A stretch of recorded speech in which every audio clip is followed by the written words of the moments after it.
டெலிவல் வேர்ஸ்க்கு உங்களை வரவேற்கிறேன். சங்கீதம் 5 சொல்லப்படுகிறது, நாம் தேவனை நோக்கி உதவி கேட்கும்போது அவர் எப்படி நமக்கு வழி நடத்துவார், எப்படி பாதுகாப்பாக இருப்பார் என்றது தாவீதின் ஜெபத்தை பற்றிய ஒரு வசனமாக இருக்கிறது.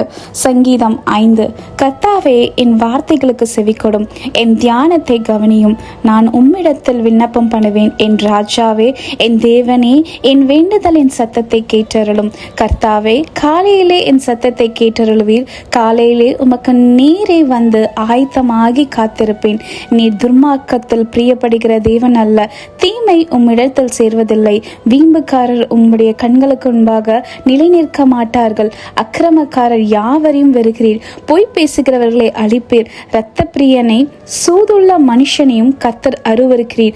நானோ உமது மிகுந்த கிருபையினாலே உமது ஆலயத்துக்குள் பிரவேசித்து உமது பரிசுத்த சந்ததிக்கு நீரே பயபக்தியுடன் பணிந்து கொள்ளுவேன். கர்த்தாவே, என் சத்துருக்களின் நிமித்தம் என்னை உம்முடைய நீதியிலே நடத்தி எனக்கு முன்பாக உம்முடைய வழியை செவ்வைப்படுத்தும்.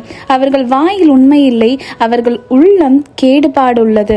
அவர்கள் தொண்டை திறக்கப்பட்ட பிரேத குழி, தங்கள் நாவினால் இச்சகம் பேசுகிறார்கள். தேவனே, அவர்களை குற்றவாளிகளாக தீரும். அவர்கள் தங்கள் சினைகளாலேயே விழும்படி செய்யும். அவர்கள் துரோகங்களினுடைய இறைச்சியின் நிமித்தம் அவர்களை தள்ளிவிடும். உமக்கு விரோதமாய் கலங்கம் பண்ணினார்களே.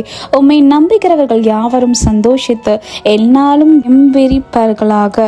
நீர் அவர்களை காப்பாற்றுவீர். உம்முடைய நாமத்தை நேசிக்கிறவர்கள் உம்மில் களி கூறுவார்களாக. கர்த்தாவே, நீர் நீதிமானை ஆசீர்வதித்து காருண்யம் என்னும் கேடகத்தினால் அவனை சூழ்ந்து கொள்ளுவீர். ஆமேன்.